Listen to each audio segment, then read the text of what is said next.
Any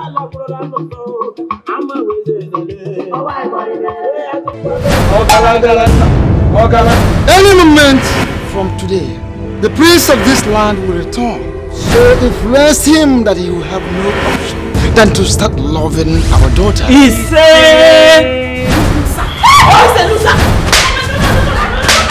The next time he tries that nonsense, I am going to report him to his royal majesty. But I gave the prince a lap dance. How is that supposed to be any business of yours? Whatever you want, I am 10 times of it.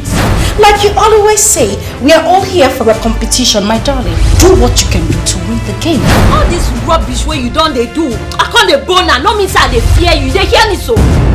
You talk am again, I can hear you. I'm trying to find a way to make things better for you.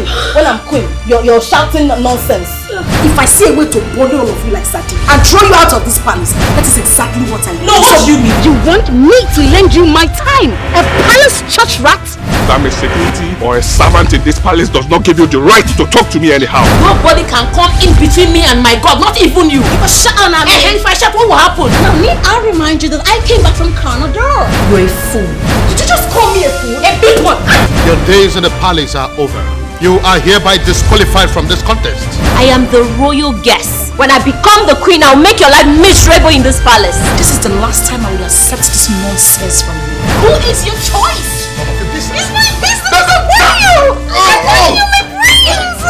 If not poverty, I wonder what would have made you girls come here, battle and fight over a prince. Stop it. Oh please, get away. If you do anyhow, you will see any. I will just kill you.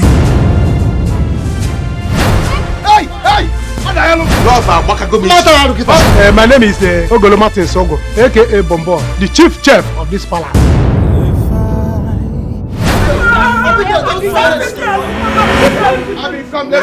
Even if I don't win the heart of the prince, I want to join you people and work here. I just want to stay away from my stepmother before she kills me. My late mother. Are you seeing what I'm going through? God help me. I'm just alone in this world.